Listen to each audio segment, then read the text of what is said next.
Olá pessoal, tudo bem com vocês? Bem-vindo novamente aqui ao canal e eu quero com alegria agradecer a você se tem se inscrito, dado seus likes, seus comentários e eu quero te pedir para se inscrever aqui para a gente daqui a pouco poder personalizar mais ainda o nosso canal, tá bom? E assim ir crescendo, trazendo outros assuntos, assuntos pertinentes, assuntos que possam ajudar ao próximo. Sempre o nosso intuito é esse.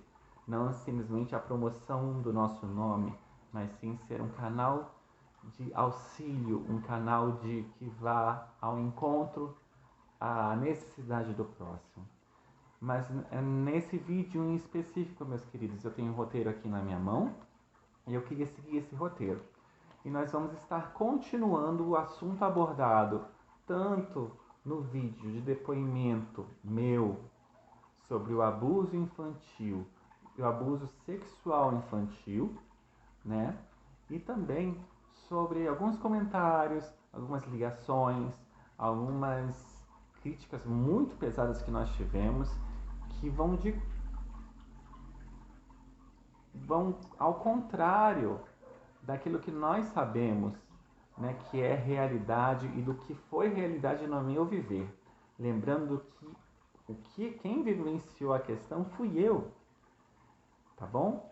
E se você está passando por essa questão, se você passou, você tem a liberdade de contar aqui conosco por meio de canais privados, tá bom? Mas jamais fazendo daqui, esse nosso canal, um canal de acusação, um canal de comentários até mesmo maliciosos, porque isso não vem acrescentar nada, pelo contrário, vem gerar sim furor nas outras pessoas e até indignação, e nós não queremos isso, tá bom? Então vamos lá começar, gente?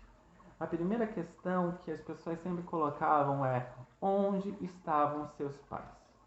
Meus queridos, eu era pequena, meus pais viajavam muito, meus pais viajavam tanto para São Paulo, tanto para o Rio de Janeiro, né? Dependendo do local onde eu morava, ou outros locais, e me deixavam a cargo de pessoas de confiança. E quando começou, quando eu tinha 4 anos de idade, eu estava no meio, no ambiente familiar. Só que existe uma questão, amados, uma questão chamada chantagem, uma questão chamada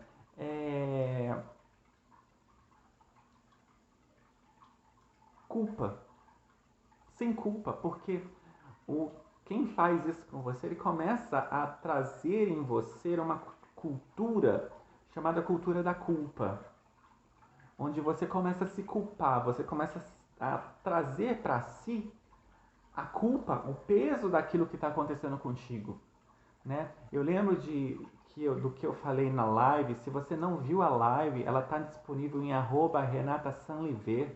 Eu vou deixar aqui nos links, né, disponíveis para você ter a possibilidade de ver a live que nós tivemos ali, né? Nós tivemos 2 lives muito abençoadas. Não esquecendo que tem a nossa cosmovisão cristã, sim, porque nós somos cristãos. Então, mas acima da cosmovisão cristã, né, nós queremos deixar uma mensagem para todos, ampla, tá bom? Mas nunca esquecendo daquilo que é a base da minha fé, a base daquilo que eu vivo, daquilo que onde eu me encontrei, onde Ele me encontrou, o próprio Deus, tá?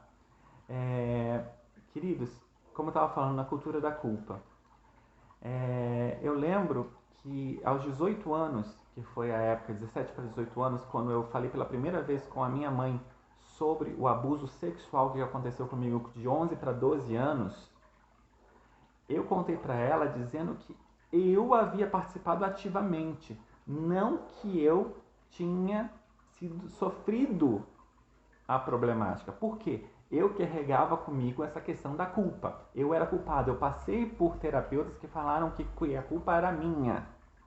É a mesma coisa que falar que uma mulher de roupa curta está sendo a culpada por um estupro.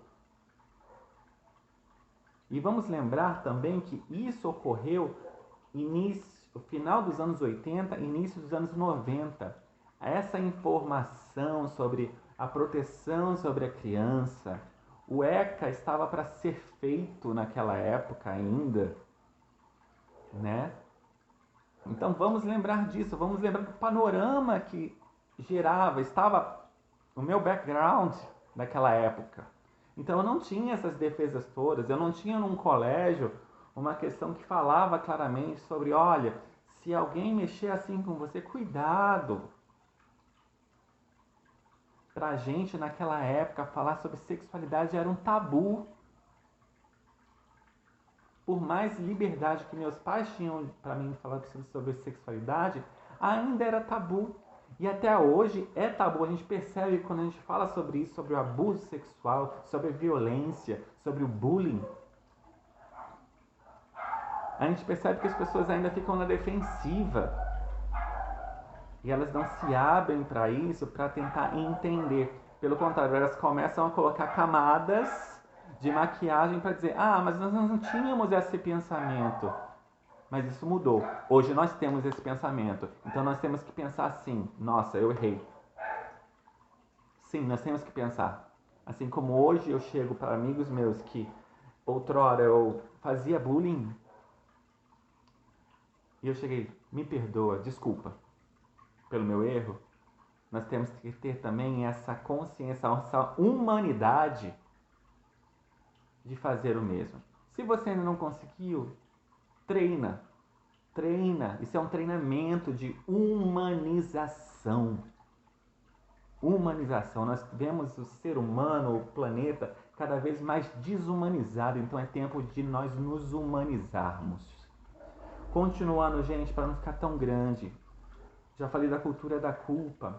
Por que eu não lutei contra? Eu tive um telefonema no dia logo após, né? Eu ter postado o vídeo na internet. Primeiro eu postei no meu IGTV, depois foi para o YouTube. E a pessoa perguntou por que eu não lutei contra.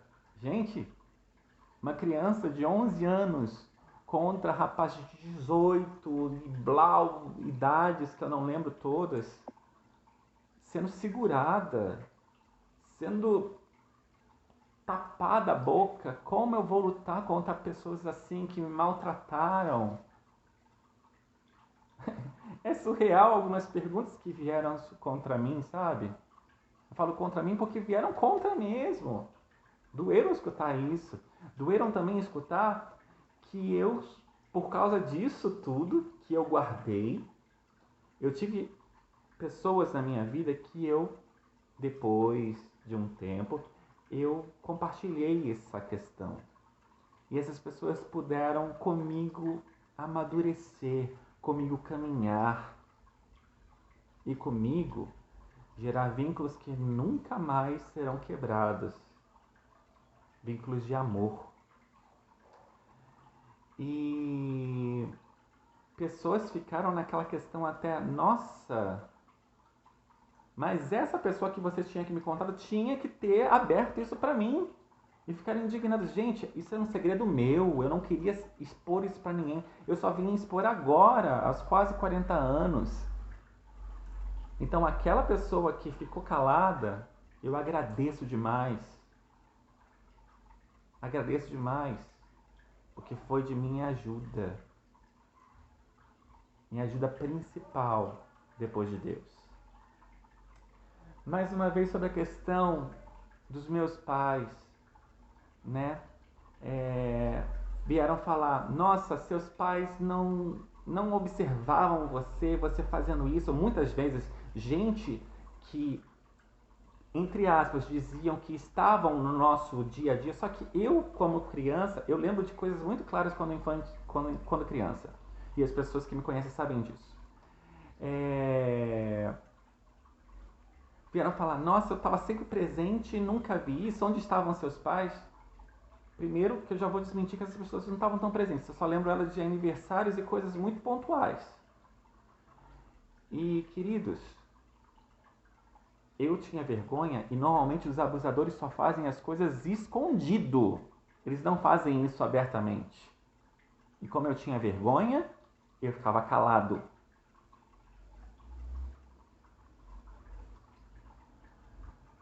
Outra questão que me botaram aqui, que eu deixei as pessoas sem punição. vocês devem saber que existe a questão de prescrição de crimes.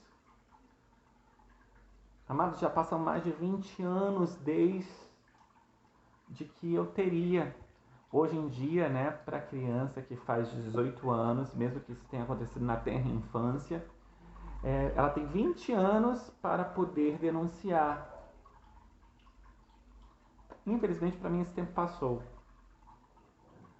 E é aquilo. Deixa a vida se encarregar. Agora eu não posso fazer muita coisa. Posso não. O que eu posso fazer é simplesmente seguir em frente com a minha vida, como eu fiz com meus pais, ter uma conversa franca, uma conversa de perdão. Sim, porque houve perdão de ambas, de eu conversar com eles, tal, deles me pedirem perdão por não se fazerem presentes, não se sentirem presentes. E eu estou seguindo. Se eu que fui a vítima perdoei, quem são as pessoas que vão se levantar para fazer ao contrário?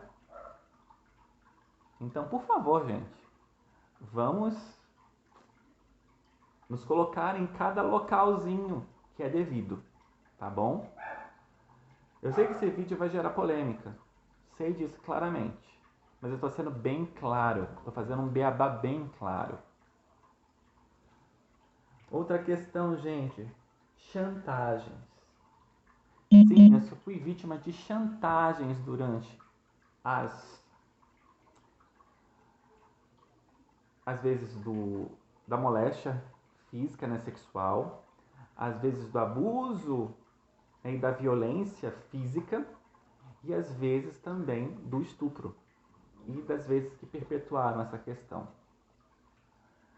E muitas vezes falaram assim, nossa, então já começa a deturpar, né, totalmente a sua questão da sua sexualidade e tal.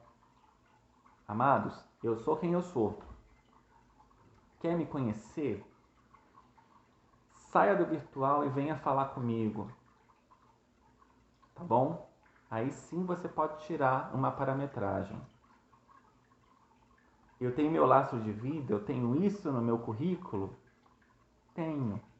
Mas como eu falei, houve resiliência na minha vida. Hoje eu não sou mais vítima. Eu não me configuro somente na questão de vítima de um estupro, vítima de violência, vítima de bullying. Hoje eu já estou no outro lado para ajudar outras pessoas que passaram e estão passando por crianças e adultos também. Porque a minha oração tem sido também para tocar adultos que perderam as suas infâncias porque foram molestadas e tiveram suas vozes caladas.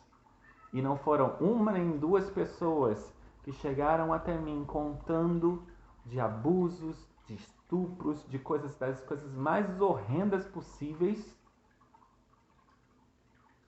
E hoje estão com idades avançadas, chegando a 80 anos até pessoas de meia idade, de 40 e poucos anos. E pessoas, aí você vai falando, nossa, aí eu pergunto, onde estavam os pais? Tal? Gente, é toda uma questão da gente lembrar do background que estava ali com as pessoas, as chantagens, as vergonhas. Não é simplesmente chegar e dar a cara a tapa como eu estou fazendo aqui e falando abertamente para vocês. Então, gente, é sobre esses tópicos que eu queria falar sobre vocês. Perdão, acima de tudo. Culpa, a cultura da culpa, a infeliz cultura da culpa, a qual hoje eu posso dizer que eu estou liberto. E lembrar, eu fui vítima, mas não carrego em mim esse rótulo. Mas, não. Eu sigo a minha vida, graças a Deus. Eu me encontrei naquele que me encontrou, que me amou primeiro. Então, gente, é com muito amor, sei que são palavras um pouco mais duras, que eu fecho esse vídeo. Fiquem com Deus. Um grande abraço. Tchau, tchau.